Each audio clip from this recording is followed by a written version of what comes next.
Assalamualaikum warahmatullahi wabarakatuh.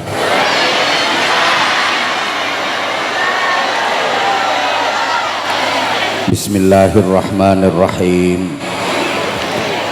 Alhamdulillahilladzi faddala bani adama bil ulumi wal a'mal. Asyhadu an la ilaha illallah wahdahu la syarikalah. Al-Malikul Jalal. Wa ashhadu anna Muhammadan abduhu wa rasuluh. As-sadiqul aqwali wal af'ali wal ahwal. Allahumma salli wa sallim wa barik ala sayyidina wa maulana Muhammadin ala kulli hal wa fi kulli hal wa ala alihi wa ashabihi ahli sidqi wal kamal. Subhanaka la ilma lana illa ma 'allamtana innaka antal alimul hakim. Rabbi shrah li sadri wa yassir li amri wahlul 'uqdatam min lisani yafqahu qawli waj'al li waziran min ahli. Rabbana hab lana min azwajina wa dhurriyyatina qurrata a'yun waj'alna lil muttaqina imama. Amma ba'du. Ulama'ana al-ajilla wa masyayikhana al-a'izza, para bapak kiai, ibu-ibu nyai, para sesepuh, bil khusus pengasuh pondok pesantren Hidayatul Mubtadiin Gus Labib bersama keluarga dalem yang sama-sama kita ta'zimi, segenap kepengurusan pesantren, majelis asatid yang kita hormati, sahadat az-zu'ama, pejabat pemerintah dalam semua tingkatan bersama jajarannya, Bapak Bupati bersama Forkopimda, Pak Camat, Pak Kapolsek, Pak Dan Ramil yang kita hormati, Bapak Kepala Desa, perangkat-perangkat desa, tokoh-tokoh masyarakat bersama seluruh tamu undangan, adik-adik santri putra dan santri putri Pondok Pesantren Hidayatul Mubtadiin, Bapak dan Ibu wali santri, juga hadirin hadirat seluruh jamaah, adamakumullah fi rahmatihi wa barakatihi wa ridha. Mudah-mudahan Allah senantiasa melimpahkan rahmat, barokah dan ridhonya kepada kita semuanya, amin Allahumma.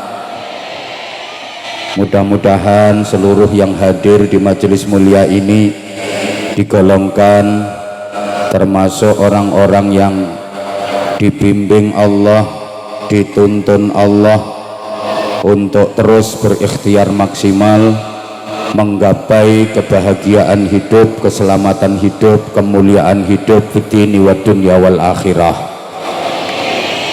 Mohon ikhlasnya panjenengan semua untuk membaca suratul Fatihah. Kita hadiahkan kepada muassis, pendiri, perintis Pondok Pesantren Hidayatul Mubtadiin ini bersama orang-orang yang berperan aktif dalam memperjuangkan pesantren ini. Juga kita doakan keluarga dalem, pengasuh pesantren, kita doakan santri-santrinya, dan secara umum pondok pesantrennya mudah-mudahan maslahah, manfaah, barokah, khususnya untuk santri putra dan santri putri yang tadi di wisuda khatmil Quran. Semoga benar-benar menjadi pribadi-pribadi yang Qurani, menjadi generasi yang solehin solehat. Santri-santri dari pesantren Hidayatul Mubtadiin semoga menjadi generasi harapan agama, harapan negara, menjadi generasi yang pengais bukan pengemis, yang perintis bukan pewaris, yang pelopor bukan pengekor, yang penggerak bukan penggertak, yang punya karakter bukan yang karaten, yang luar biasa bukan yang biasa di luar, yang terpelajar bukan yang kurang ajar, yang beradab bukan yang biadab, yang ahli zikir bukan yang tukang kentir, yang ahli Quran bukan yang ahli pacaran. Mudah-mudahan bisa menyelamatkan, memuliakan, membahagiakan kedua orang tuanya, keluarganya, masyarakat dunia akhirat. Al-Fatihah. A'udzubillahi minasyaitonirrajim. Bismillahirrahmanirrahim. Alhamdulillahi rabbil alamin. Ar-Rahmanir-Rahim, Maliki Yaumiddin. Iyyaka na'budu wa iyyaka nasta'in. Ihdinas siratal mustaqim. Siratal ladzina an'amta 'alaihim ghairil maghdubi 'alaihim waladdallin. Rabbighfirli wa liwalidayya wa lil mu'minina amin ya rabbal alamin. Ibu-ibu, bapak-bapak, adik-adik, seluruh jamaah yang saya cintai, yang saya hormati rahimakumullah. Keberadaan pondok pesantren di Indonesia ini sangat-sangat penting, terutama untuk melestarikan agama Islam dengan haluan ahlus sunnah wal jamaah. Selama di Indonesia ini masih banyak pondok-pondok pesantren, apapun yang terjadi, Islam ahlus sunnah wal jamaah akan tetap jaya, alhamdulillah. Tapi kalau pondok-pondok pesantren sudah tidak ada lagi di negeri ini, fantawiris sa'ah, tunggu saat hancurnya Islam, tunggu saat habisnya Islam. Sudah banyak bukti Bapak Ibu, adik-adik, para jamaah, negara-negara yang dulu sempat mayoritas penduduknya beragama Islam, belakangan Islam habis di negara tersebut. Di benua Eropa, tolong semuanya fokus perhatian, waktu kita terbatas, saya minta izin ngomong ceramah 25 menit saja. Nah, daripada nanti ceramah lama-lama nggak diperhatiin, ibu-ibu sudah mulai merhatiin kerdus yang mau jalan. Adik-adik santri yang ganteng-ganteng, kardusnya tahan dulu sayang, nanti di komando ya. Duduk dulu nak, duduk dulu. Oke, minta tolong adik-adik, kotak infaknya jangan dijalankan dulu. Duduk dulu nak, nanti di komando di tengah-tengah ceramah. Paling tidak ya ceramahnya udah 30 menit lah. Masa ceramah baru muqaddimah kok udah mulai jalan kotak infaknya. Tolong adik-adik duduk dulu sayang. Saya ulang, banyak negara-negara yang dulunya sempat Islam menjadi agama mayoritas penduduknya, tapi belakangan Islam habis di negara-negara tersebut. Kalaupun ada, hanya tersisa sedikit dan kemudian menjadi minoritas. Di benua Eropa banyak negara-negara yang dulu Islamnya sangat besar. Contoh Spanyol, ngertos Spanyol nggih? Loreng godong anyel aku empun ayo ngaji. Spanyol itu dulu Islam mayoritas,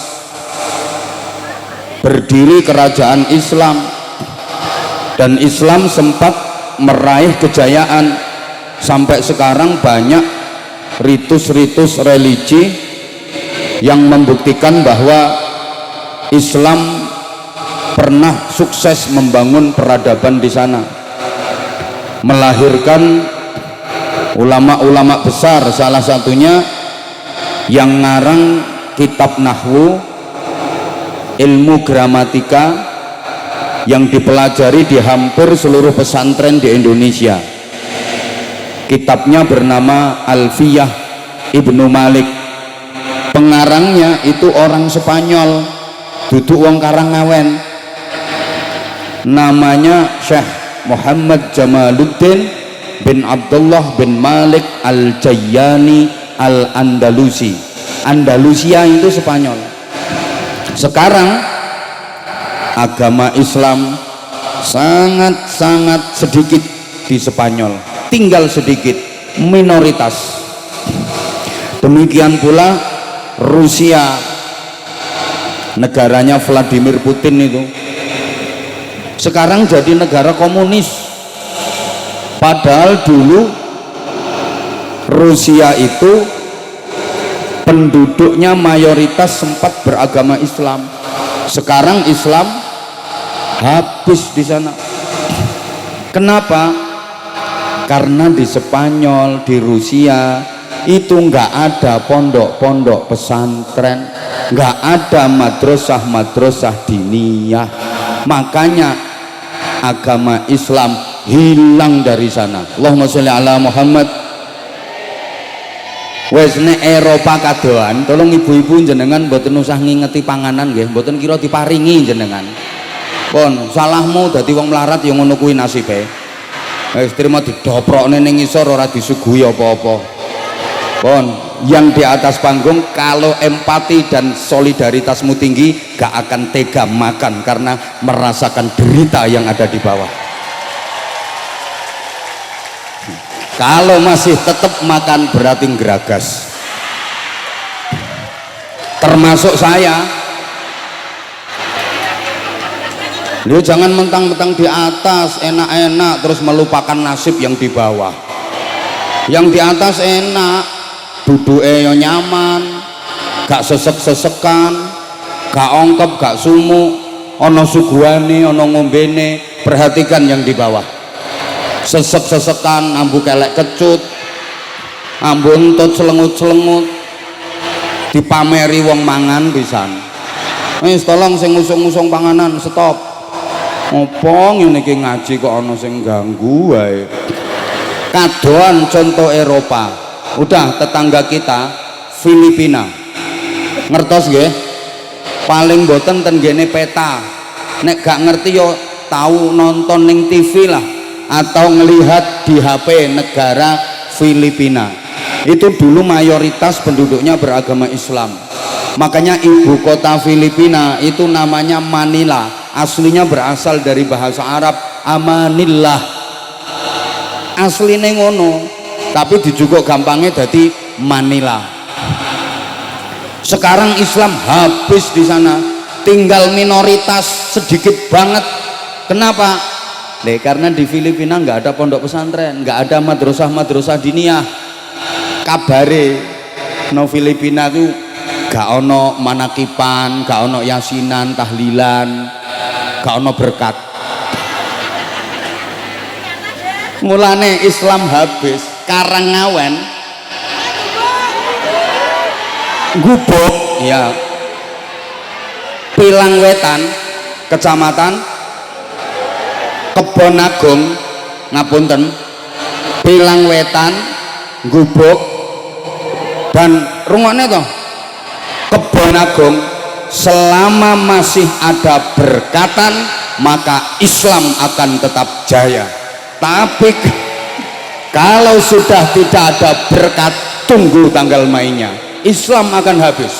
Hidup berkat, hidup berkat.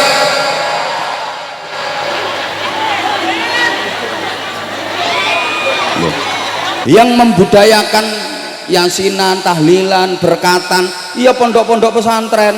Nggih napa nggih? Lah wis saiki ajak ngaji sejarah. Sithik-sithik ae.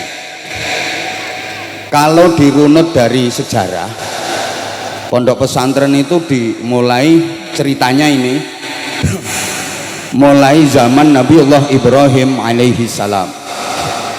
Allah mengutus nabi dari bangsa Arab Selatan namanya Nabi Hud alaihi salam, diberi kaum yang disebut kaum Ad. Jenengan lek maos Quran wonten ayat wa ila adin akhahum huda, dan kepada kaum Ad Allah mengutus saudara mereka Hud sebagai rasul. Nah, kaum Ad ini nakal-nakal, maka kemudian dihancurkan oleh Allah. Berarti di Arab Selatan gagal. Kemudian Allah mengutus nabi lagi dari bangsa Arab Utara namanya Nabi Shalih alaihi salam, diberi kaum yang disebut kaum Samud. Jenengan lek maca Quran wonten ayat wa ila samuda akhahum shalihah, dan kepada kaum Samud Allah mengutus saudara mereka sebagai nabi namanya Shalih. Sama kayak kaum Ad, kaum Samud ini yang nakal-nakal akhirnya dihancurkan oleh Allah. Di Arab Utara juga gagal. Jadi Arab Selatan gagal, Arab Utara juga gagal. Maka kemudian Allah mengutus nabi la minal kiduli wala minal lori,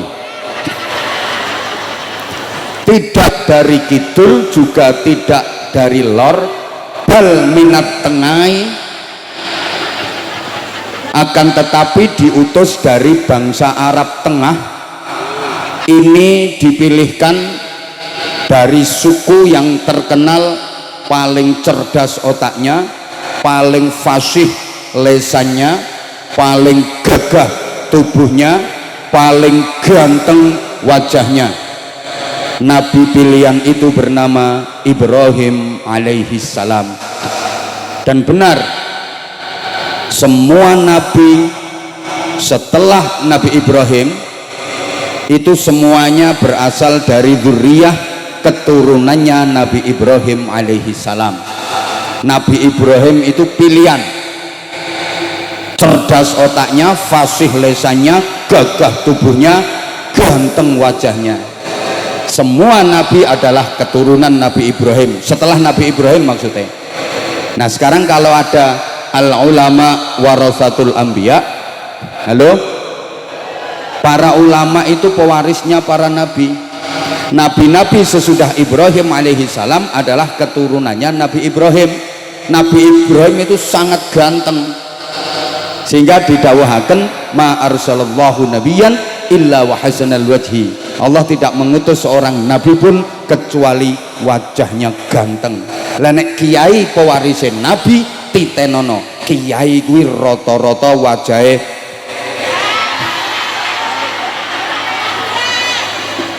lho sing kiai tenan. Lah kula mboten kiai kok. Lho lamono mboten ganteng niku nek wis dadi kiai ada aura tersendiri. Mantesi di sawangku jan sedep tur ngangeni, walaupun janjane ora bagus, ning nek wis dadi kiai mengandung aura. Lho umpama nek orang ganteng ora bagus ya ora apa-apa, ora dadi syarat. Innallaha la yanzuru ila suwarikum wala ila ajsadikum wala ila ahzabikum walakin yanzuru ila qulubikum wa niyatikum.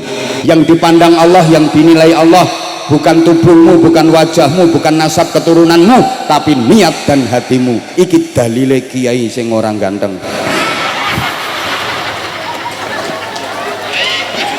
Pon saiki tak urut mang pirengke. Nabi Ibrahim kagungan putra saking garwa asma Siti Hajar. Putranya bernama Ismail alaihi salam, diangkat jadi nabi, dipun paringi pusaka namine Masjidil Haram wonten Makkatil Mukarramah.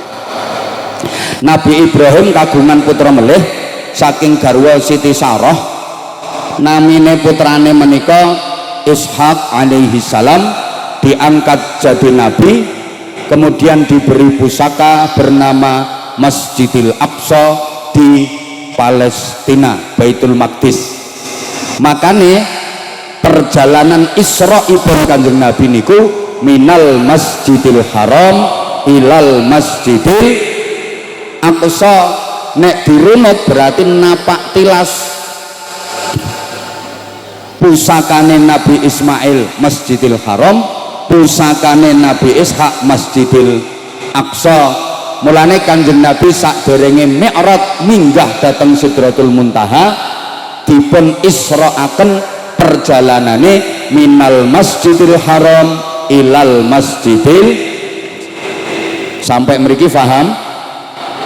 Ya Allah, gak nyaut. Ngaji sejarah niku kudu runut. Maka lek jenengan mboten paham niki sak mengguri ya oon. Dilanjut. Ya wes. Dari Nabi Ismail ini menurunkan bangsa Arab, negara-negara Timur Tengah itu rata-rata berasal dari keturunan Nabi Ismail.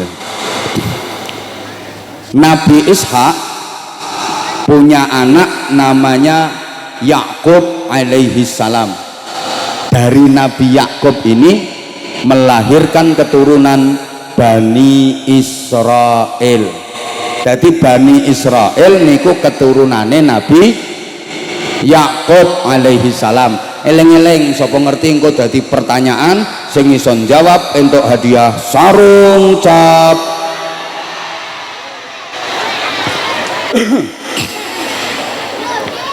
Bani Israel niku keturunan saking Nabi Yakub.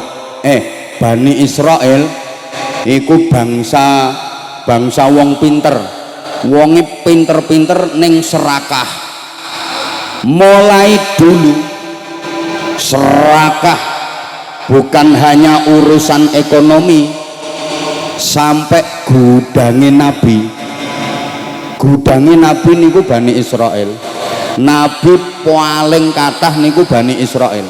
Dari 124.000 nabi sing paling kathah niku keturunan Bani Israel. Dan Bani Israel itu serakah, maunya nabi-nabi itu dikuasai oleh mereka.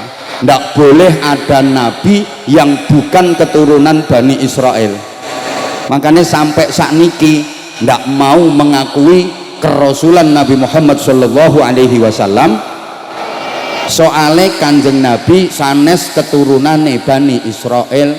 Wong Bani Israel gak kira gelem nampa.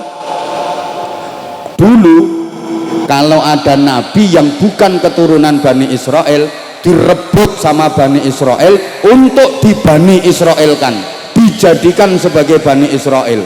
Contoh Nabi Ayub alaihi salam niku nabine wong Eropa.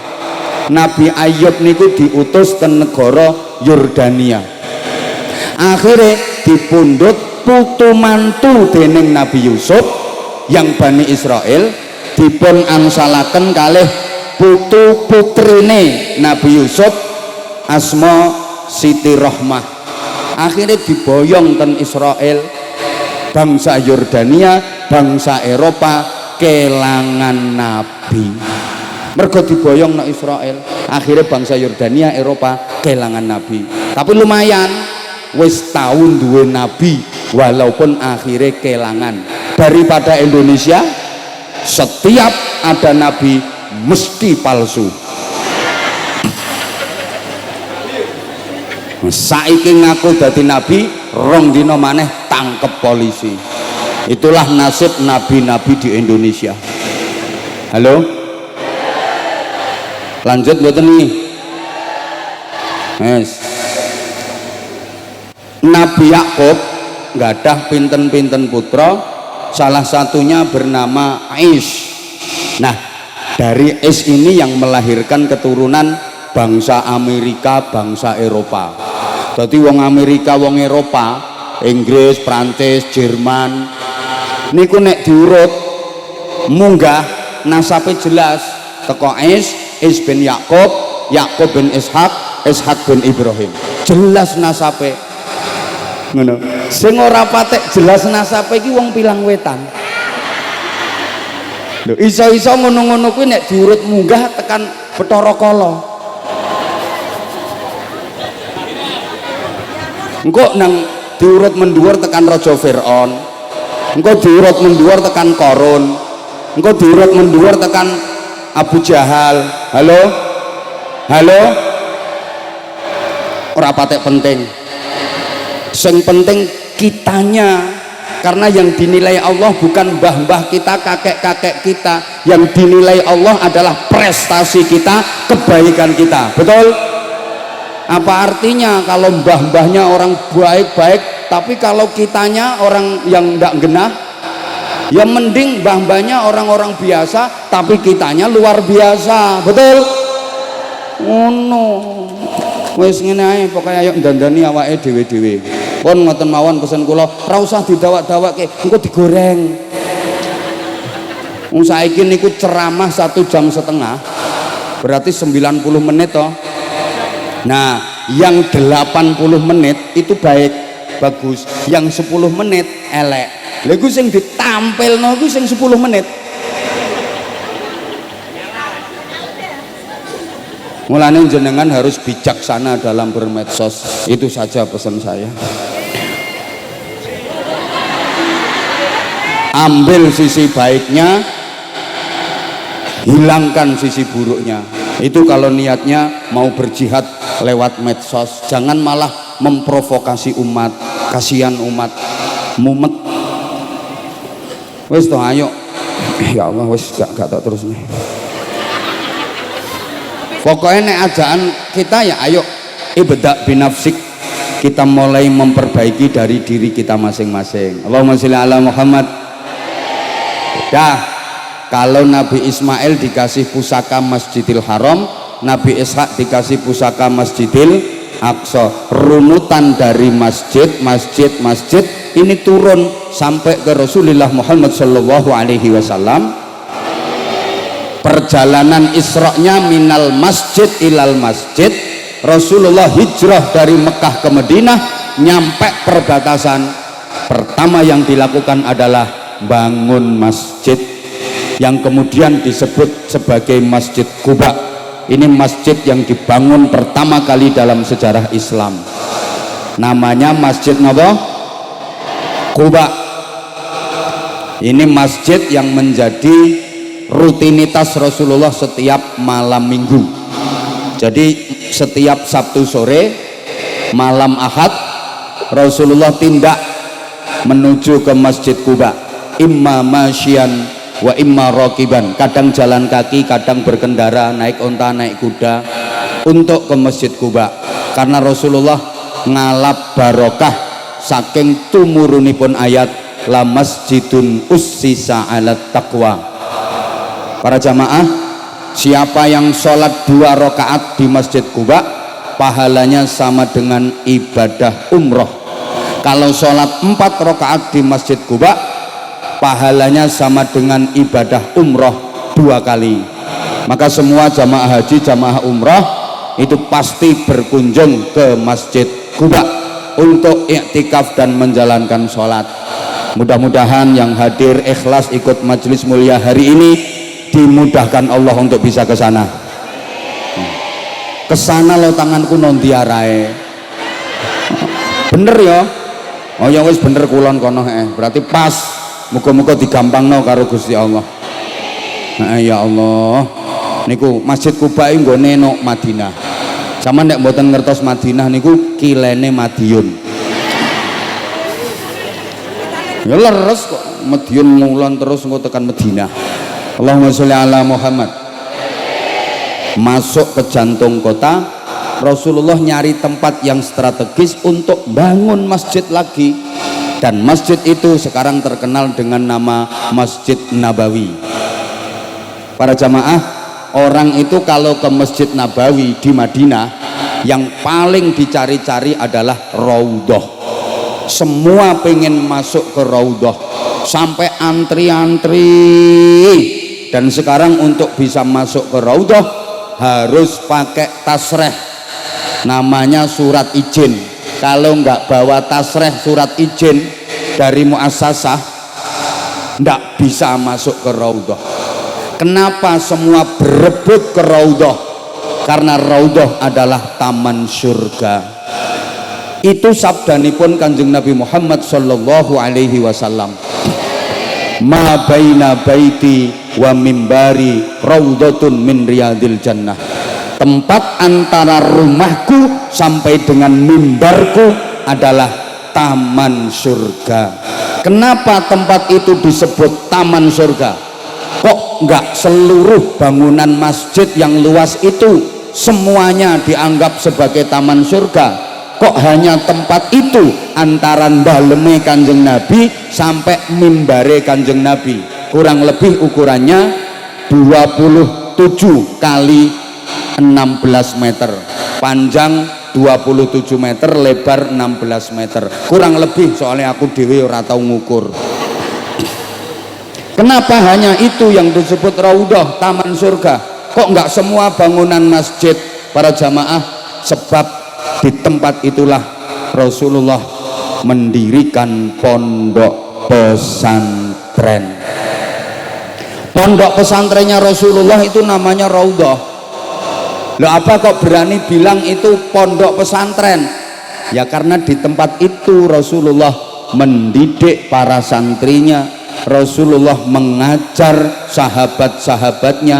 Di tempat itu Rasulullah mulang ngaji tenggene santri-santri ini, murid-muridnya, sahabat-sahabatnya. Dan malaikat Jibril menyampaikan wahyu kepada Rasulullah lebih sering ke Raudhahnya daripada ke masjidnya.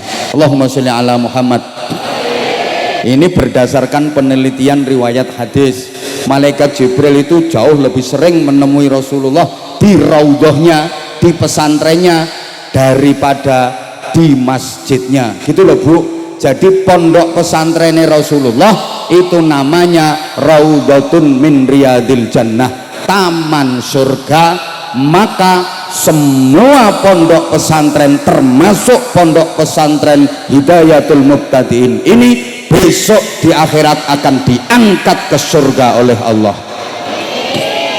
Semua orang yang pernah ngaji di pondok pesantren insya Allah masuk surga.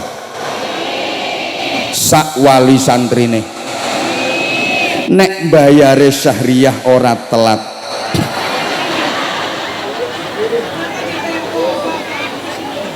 orang-orang yang ikut mendukung perjuangan pondok pesantren semua insya Allah masuk surga. Ada pejabat kok mau datang di pondok ketika ada acara, insya Allah pejabatnya masuk surga. Nek nyumbang,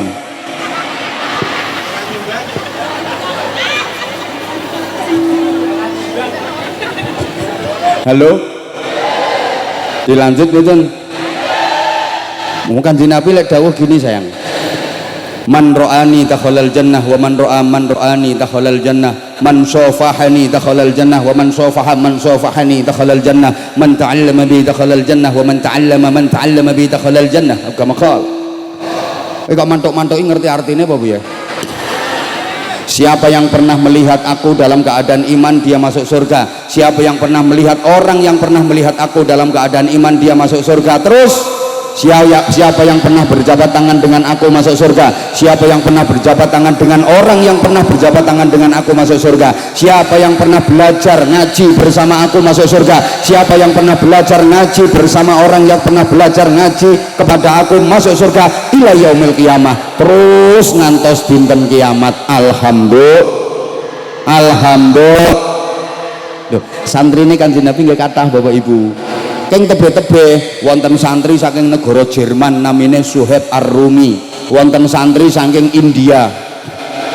Halo, mbok gak dirungokno, namanya Salman Al-Farisi dari Persia, budal mondok nyantri ten gene Kanjeng Nabi. Wonten saking Afrika namine Bilal bin Rabah. Mulane pondok pesantren diakatakan serius niku biasane santrine keng tebih-tebih, mang tingali, mang titeni. Pondok-pondok besar, pondok-pondok sepuh niku rata-rata santrine keng tebih-tebih. Halo, dilanjut apa mboten? Oke, kalau minta dilanjut tolong diperhatikan, saya minta waktu 10 menit lagi.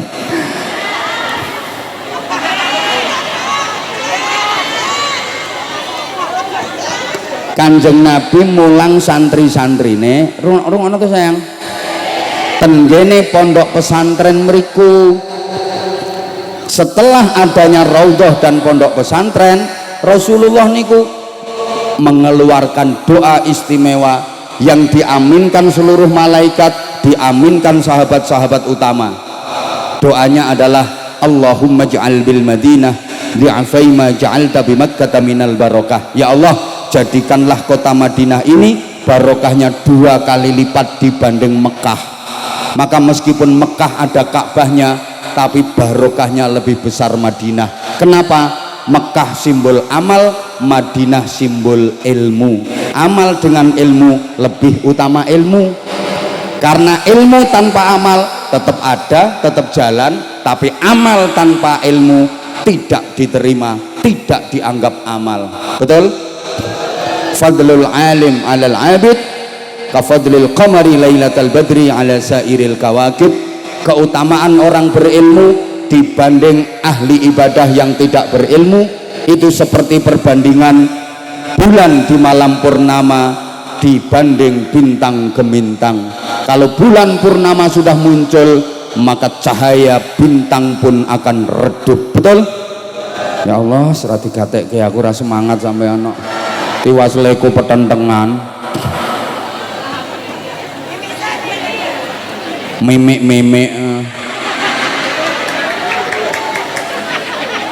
saya kita lanjut. Kanjeng Nabi mulang santri-santrine ten pondok pesantren. Dah santrine Kanjeng Nabi niku saking tebe-tebe, kepala pesantrene namine Abu Hurairah. Jadi pondok pesantren niku wis mulai wonten kawit zaman Kanjeng Nabi. Allahumma sholli ala Muhammad. Nah, garwane Kanjeng Nabi sing diajak ngasuh pesantren niku Sayyidah Aisyah. Garwane Kanjeng Nabi kata, yang diajak ngasuh pesantren Sayyidah Aisyah. Makanya Kanjeng Nabi dawuh, inna habban nisa ilayya Aisyah wa inna habbar rijal ilayya abuha. Wong wedok sing paling tak cintai Aisyah, wong lanang sing paling tak cintai bapaknya Aisyah, Abu Bakar Siddiq. Kenapa? Ya karena Sayyidah Aisyah itu berkaitan dengan pendidikan. Istrinya Rasulullah yang paling banyak meriwayatkan hadis adalah Sayyidah Aisyah radhiyallahu anha. Terus saiki diurut, Kanjeng Nabi mulang sahabat, sahabat mulang tabi'in, tabi'in mulang tabi'in, terus mudun ringkes waktunya wis mepet sampai tekan Indonesia. Yang membawa Islam ke Indonesia adalah para aulia yang di Indonesia kita kenal dengan Wali Songo. Wali Songo itu sebenarnya ada beberapa kurun, ada 3 generasi. Nah, generasi yang terkenal itu kurun ketiga. Generasi yang ketiga mulai Maulana Malik Ibrahim, Sunan Ampel, Sunan Bonang, Sunan Giri, Sunan Derajat, Sunan Kudus, Sunan Muria, Sunan Gunung Jati, Sunan Kalijogo niku. Halo? Ya Allah. Iya. Menyebarkan Islam ke Indonesia masuk mulai abad ke-14. Jadi rondok telat Bapak Ibu ngapunten, masuknya Islam ke Indonesia itu dibanding negara-negara lain agak telat. Abad 14 setelah runtuhnya kerajaan Majapahit. Loh, Islam harus merambah Eropa itu abad ke-7, tenggene Spanyol, tenggene Rusia, abad ke-7. Sampeyan lek krungu ana wong maca hadis rawahul Bukhari, hadis ini riwayat Imam Bukhari, itu orang Rusia. Lah nek Imam Bukhari tanggomu kan bakul sego goreng.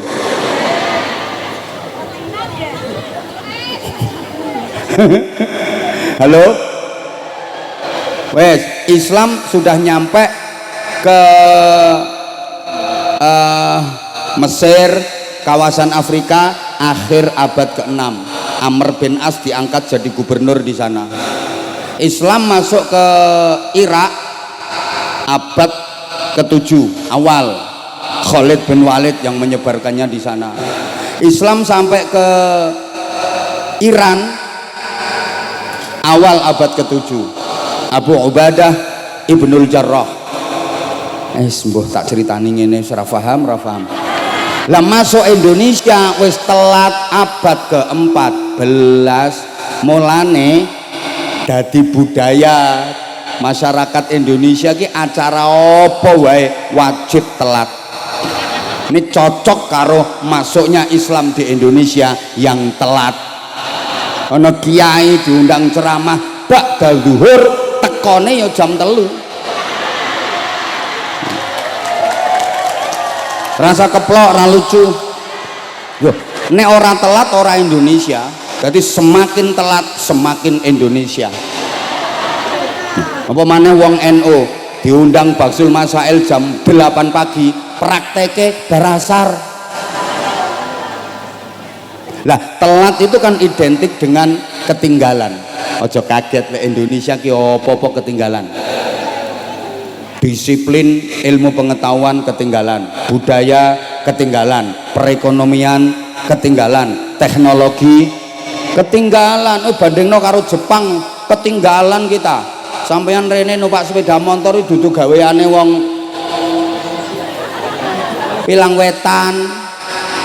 Jepang kabeh kuwi Yamaha Jepang. Ayo nyaut Yamaha, Toyota, Motorola, Kawasaki, Mitsubishi, Suzuki, jenang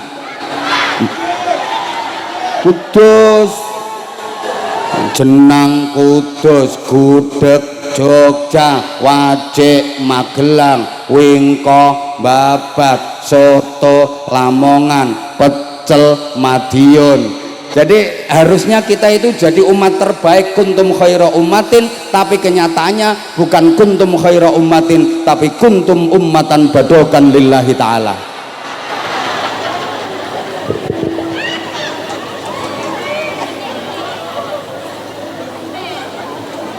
Lho mergo mlebune Islam nang Indonesia ki telat. Mulane masyarakat kita ki acara apa ae ya wajib. Semakin telat semakin Indonesia. Loh, kalau tidak telat ya tidak Indonesia. Loh, kita itu kadang-kadang maaf nggak bangga dengan produk sendiri, dengan negara sendiri. Kita malah lebih bangga dengan produk luar. Makanya lagu Indonesia Raya kayak lo, Indonesia tanah airku, tanah tumpah darahku, di sanalah aku berdiri. Di sana tuh di mana? Kan mestinya di sinilah ya. Indonesia tanah airku, tanah tumpah darahku, di sinilah aku berdiri. Tapi ya aja dirubah, engko mbok rubah. Ora entuk engko ngane-nganehi kowe. Di sinilah aku berdiri. Ya aja pakeme di sanalah ya di sanalah. Anggapan kowe lek nyanyi dari luar Indonesia. Ngono. Halo. Mulane sing apik-apik ya di sana, sing di sini tiba sing elek-elek. Lho ora ngandel. Sing apik-apik tiba di sana. Halo. Sing apik-apik tiba di sana, ora di sini kok. Wedhus sing apik, wedhus Australia. Di sana. Sampeyan terima oleh wedhus kacangan sing bungkringen kuwi. Lho jajal to. Sing apik-apik kok di sana. Ana kacang enak ya kacang Cina. Wong sing ngicir lho wong Pilang Wetan. Tapi diarani kacang nangka sing larang kan nangka londo. Jajal jambu sing apik jambu Bangkok. Jajal apel sing larang ya apel Australia, anggur sing apik anggur Amerika. Jajal rumput sing kuat rumput Jepang, kunci sing kuat kunci Inggris. Lha sing wekmu apa gula wi, gula Jawa ndelewer kaya curek kuwi. Anyel aku. Kowe ora bangga karo wekmu dhewe kok.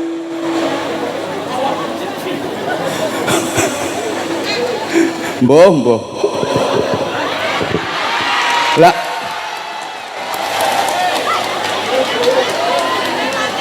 iya. Lah para wali menyebarkan Islam di Indonesia melalui wadah namanya pondok pesantren. Kanjeng Sunan Maulana Malik Ibrahim iki nggih pondok pesantren nang Gresik kono. Raden Rahmatullah Sunan Ampel bangun pondok pesantren ning Ampel Dento Surabaya.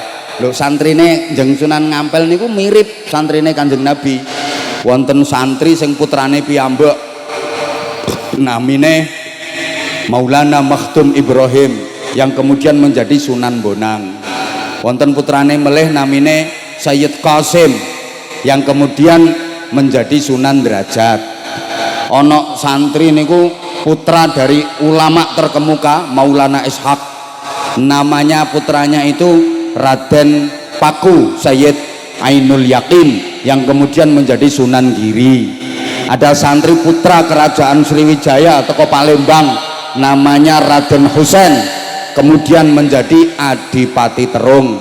Wonten santri putra kerajaan Majapahit namanya Raden Hasan garis miring Raden Fatah kemudian menjadi Raja Islam pertama, Sultan kerajaan Islam pertama yang di Demak Bintoro. Bahkan wonten santri sing mantan berandal namanya Raden Syahid jejuluk Berandal Lokojoyo kemudian akhirnya menjadi Sunan Kalijogo. Iki bukti iki wong nakal nih lho, berandalan kecekel kiai dadi wali julukane Sunan Kalijogo. Lah nek sing nyekel mboten kiai iso-iso dadi Sunan Jogo Kali, mbah tukang mancing mbah tukang ngising.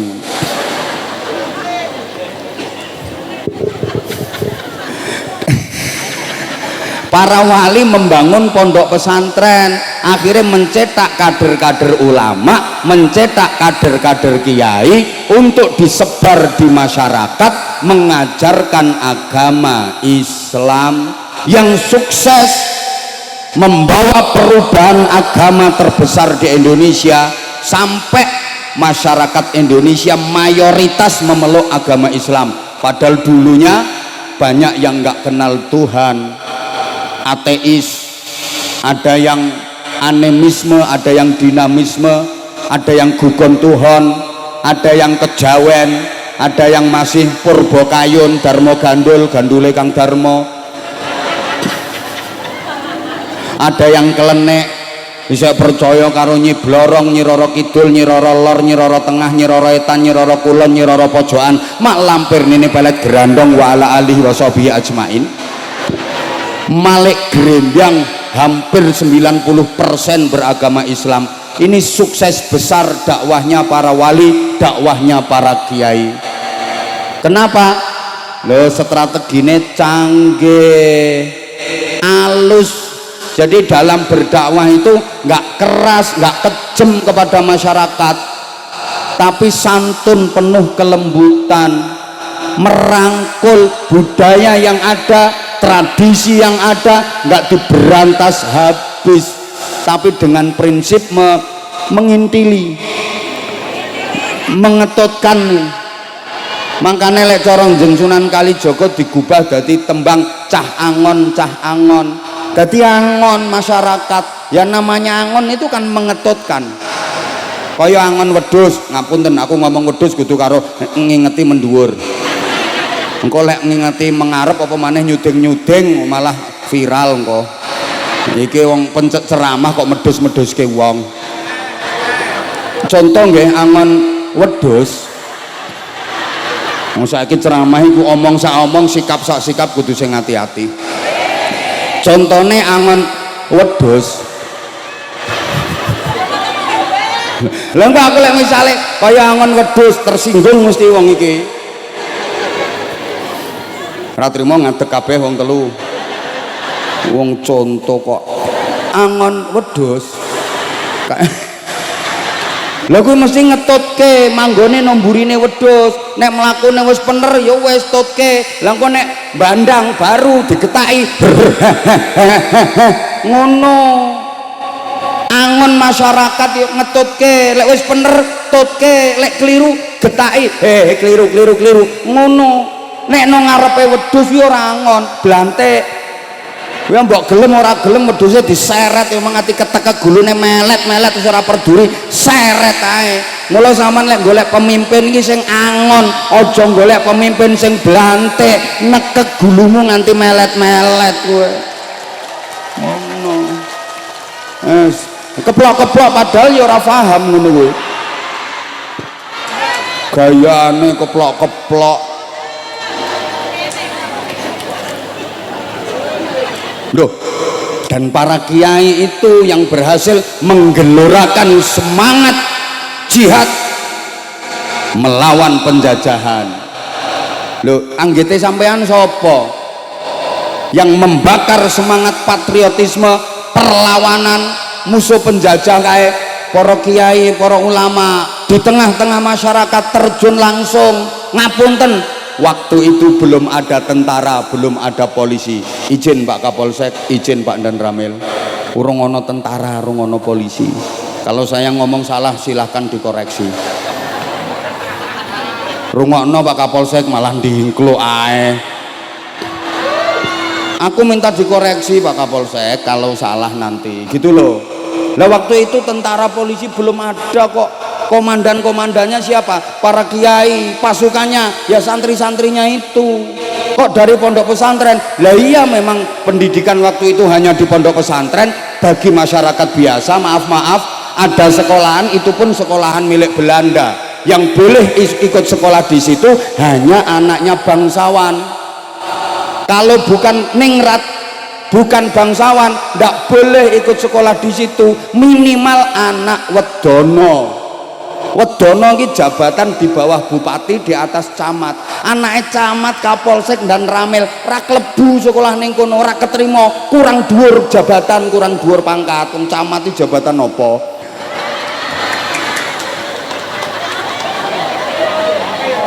Lah terus larinya kemana anak-anak masyarakat? Pendidikannya ke pondok pesantren. Halo. Lah kok kiai yang berhasil mengobarkan semangat perlawanan. Lah masyarakat ini kalau ada apa-apa larinya ke kiai. Mulane lek ambek kiai do manut. Saiki calon nopo wae lek arep nyalon kae mesti do demek-demek maro kiai. Nek wis dadi ya tinggal. Nggih napa mboten? Anyel aku. Lho masyarakat yang tenopo lak mara ten kiai. Wong kiai iki nggon sambat-sambatan. Anak nakal ya Mbah Yai nyuwun berkah, anak kula nakal, suwuk kiai waras nakale. Mbah Yai nyuwun berkah, utang kula kathah Mbah Yai paringi donga, pengen cepet lunas gampang. Wacake ayat kursi ping 1000 tanpa ambekan. Wis lunas sak wong-wonge.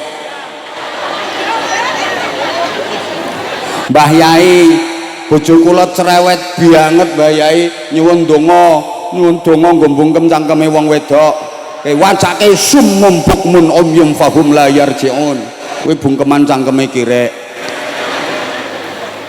Lah bojo cerewet kok diwacake kuwi padha wae.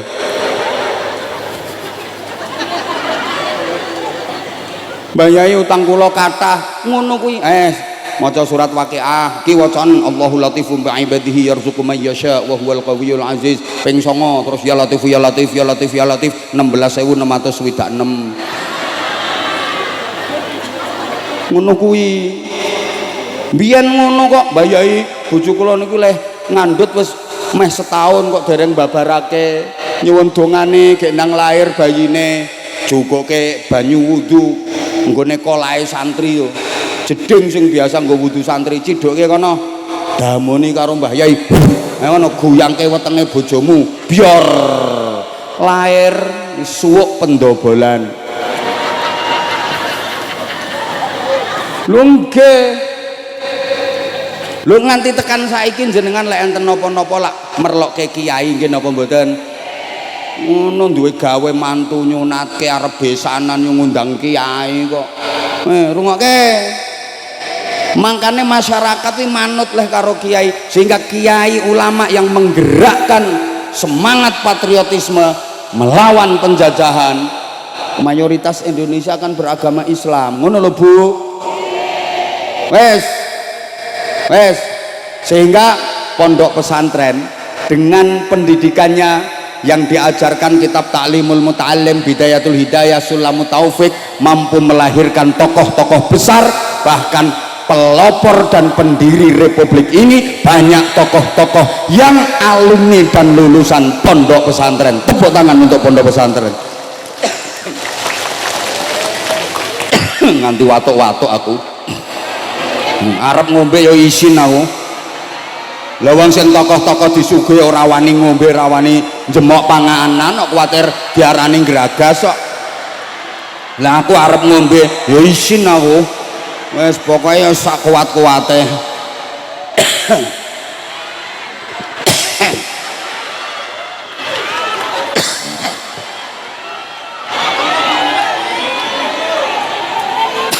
Mah isin. Amet nun sewu. Engko ndak kudu ngombe. Sampun kula mboten ngingeti, arep jenengan dahar monggo. Monggo Pak Camat, Pak Kapolsek, Pak Dan Ramil nek ra duwe isin. Ngopo kok sik utuh niki?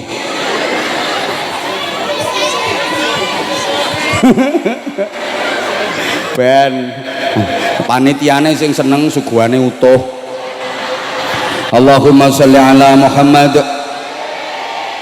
Kae mang tingali kae pahlawan-pahlawan nasional kae akeh sing produk pondok pesantren, kathah ulamae, kathah kiyaine, sampai peristiwa 10 November yang kemudian akhirnya diperingati sebagai Hari Pahlawan itu sebagai apa namanya ekspresi realisasi ngestoaken dawuhe Mbah Hasyim Asy'ari ketika mengeluarkan fatwa resolusi jihad 22 Oktober 1945 yang kemudian diapresiasi oleh pemerintah sebagai Hari Santri Nasional. Lah kae musuhe tentara sekutu kae. Tentara sekutu ya ora sing nenggone sirahe sampean kuwi kutu kuwi. Gabungan tentara Belanda, Inggris, Amerika, Perancis, gek senjatane canggih. Tentarane profesional. Cobi. Lah Indonesia iki rakyat Indonesia, para ulama, para kiai, para santri, masyarakat lha kuwi ra duwe senjata canggih kok. Hanya bambu runcing. Bambu runcing ku bahasa Inggrisnya the pucuan. Lha kok iso menang musuh bedil, musuh laras panjang, pistol laras pendek, musuh granat, musuh bom, kok iso menang pucuan, menang pring. Ayo, bahkan kerikil-kerikil cilik kuwi lho. Kuwi dadi bom kuwi. Mergo ditirakati kalih para kiai. Waktu kerikil cilik-cilik niku diposoni terus diwacake ayat waradallahu alladhina kafaru bighaidhihim lam yanalu khaira wa kafallahu almu'minina alqital wa kana Allahu qawiyyan aziza. Sebulke no kerikile kuwi kok mbok ana montor tenge tentara sekutu kae terbuat dari baja kae. Meng trimo diantem kerikil meledak wi montor tenge kayak lah meledak apa ana meledak kok crut ora meledak kayak ana jet tempur pesawat tentara sekutu meng trimo diantem nganggo kerikil teko ngisor jet tempur lho kuwi diantem kerikil kuwi terus we ora yo meledak tapi aku mau ngagetke sampean duar ngono mau ora ngono mau iki meng duar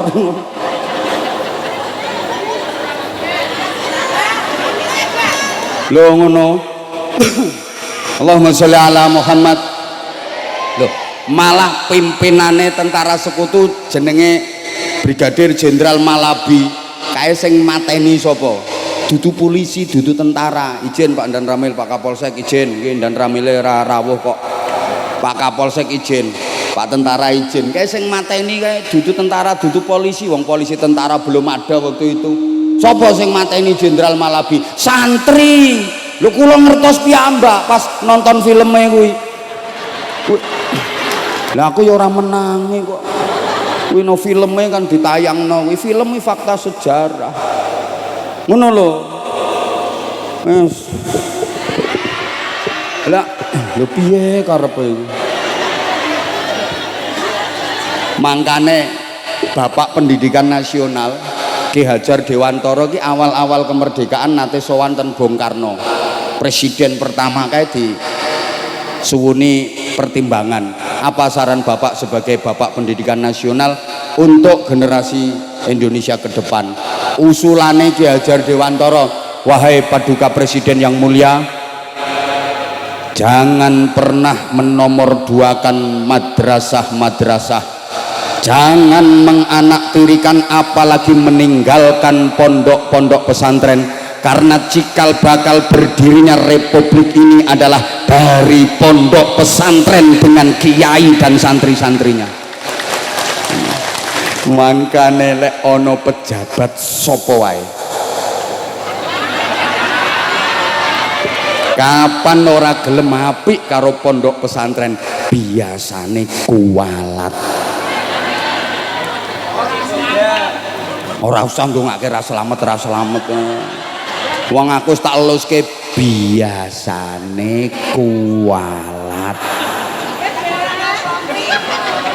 Loh, pondok pesantren yang melahirkan kemerdekaan, kemerdekaan melahirkan sekolahan, sekolahan mergo merdeka akhirnya ono sekolahan, sekolahan mulai tingkat dasar sampai mulai tingkat pos PAUD, PAUD playgroup, perguruan tinggi. Umpama orang merdeka kan orang ono sekolahan, makanya lek diurut sekolahan, sekolahan sampai perguruan tinggi kayak putune pondok pesantren ngono. Lho ngapunten wong iki ngajine nang pondok pesantren, dadi aku leh ngegul-ngegulke pondok pesantren ya lumrah to. Ya memang jasanya besar kok banyak yang tidak tertulis dalam sejarah. Mergo prinsipe para kiai ku ikhlas, ora kudu ditulis, enggak harus ditampak-tampakkan jasanya. Yang penting manfaat untuk umat, manfaat untuk bangsa Indonesia, manfaat untuk negara kesatuan Republik Indonesia. Ora usah dibayari rapopo. Ngono.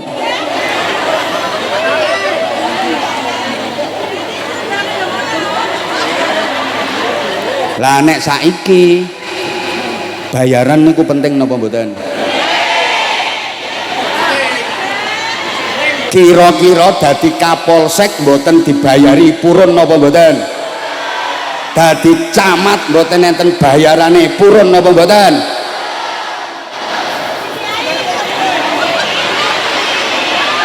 Sapa ngomong dadi kiai? Loh kenapa yang disorot hanya kiai? Ngono. Lho kiai bayarannya luwih gede timbangane camat. Lho jasane luwih gede kok kiai timbang camat. Ayo adu-adunan jasa. Umpamane ngoten no. Ini hukum sosial weh, sampean ora usah kate aneh-aneh. Ngoten no. Wong iri do terus ngoten, ngapunten sangat saestu ngapunten tanpa mengurangi rasa hormat saya. Bukan berarti saya terus menganggap wis pondok pesantren itu suci apik tok, nggih mboten, nggih tetep ada eleknya. Wong barang apik iki mesti ana nilai eleke, barang elek mesti ana nilai apike, ngono lho Bu. Di setiap kebaikan pasti ada sisi buruknya, di setiap keburukan pasti ada sisi baiknya. Sebagaimana sebaik-baiknya orang ya pasti punya kejelekan, sejelek-jeleknya orang pasti punya kebaikan. Setiap orang baik pasti punya masa lalu yang ada buruknya. Setiap orang buruk ada harapan untuk memiliki masa depan yang baik. Lho, ngene iki angel nggih, kata-kata ngene iki ora gampang. Mulane kon baleni neh ora iso. Lah krana pondok pesantren Hidayatul Mubtadiin ini ya butuh biaya. Untuk pendidikan ini butuh biaya. Langkung-langkung gus-guse Tasik Timur masih muda, sudah ditinggal wafat oleh abahnya. Ini tantangan yang luar biasa, Gus. Warisane abah niki jenengan kedah saged nglestarekaken. Berat tantangane. Gek ketoke ora patek ndek duit. Mosok duwite akeh kok gayane ngene iki. Lah ngeten iki butuh kerjasama dari semua pihak. Tolong para pengusaha, orang-orang yang dikaruniai Allah rezeki berlimpah, rezeki banyak, kalau ada pondok-pondok pesantren seperti ini didukung, dibantu, di backup. Itu lahan perjuangannya panjenengan. Walaupun panjenengan ndak mboten derek mulang ngaji, tapi panjenengan untuk ganjaran padha karo ganjarane sing mulang ngaji. Man jahaza faqad ghaza. Siapa yang ikut membekali orang yang mau berangkat berperang, maka dia dapat pahala seperti yang ikut berperang. Sapa wonge nyangoni wong sing budal perang, najan dheweke ora melu perang, entuk ganjaran padha karo ganjarane sing perang. Sapa wonge nyangoni kata antem lemper lho engko. Yo entuk ganjaran padha karo ganjarane dadi. Loh, jenengan ngapunten, jenengan nyangoni guru-guru TPQ, guru-guru ngaji sing mulang ten gene TPQ madrasah diniyah sing tanpa bayaran kuwi lho, Bu. Lho jenengan nyangoni beliau-beliau. Najan jenengan mboten nderek mulang, jenengan untuk ganjaran padha karo ganjarane mulang ngaji ten TPQ. Lho, ora penak to. Muga-muga Pak Camat kepireng. No. Lek enten proposal Pak Camat saking Gus Labib, Pak Camat nyuwun tanda tangan niki proposal nyuwun anggaran kangge nambah gedung asrama soalnya santrine tambah pun overload mboten muat. Kamare sesek-sesekan. Oh nggih Gus kene tanda tangan eret-eret stempel cetok wis ngono ae Pak Camat. Bantu dhuwit ya abot. Yes. Membantu mempermudah proposal. Ngono Pak Lurah bareng ndi Pak Lurah.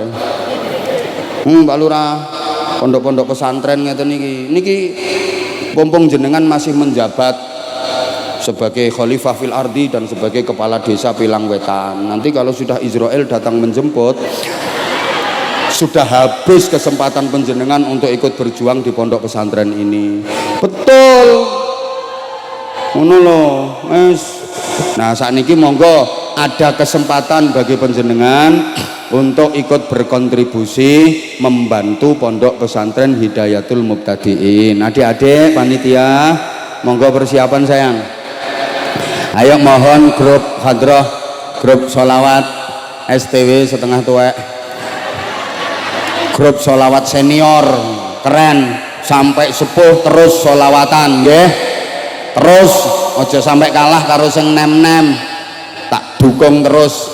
Seneng aku lek ana grup sholawat ini. Perpaduan niku regenerasi generasi sepuh kali generasi nem, sehingga sholawatan nggak sampai hilang. Sholawatan terus. Allahumma sholli ala Muhammad, Allahumma sholli ala Muhammad. Ayo adik-adik jalan nggih. Tolong ada yang naik ke panggung satu adik-adik. Jadi yang di panggung itu juga ditarik infak. Bukan ora usah diuncal-uncalke. Ayo sing ditarik infak mboten namung sing ten ngandhap mawon. Ayo jalan kabeh. Abah keri dhewe. Ayo Allahumma sholli ala Muhammad.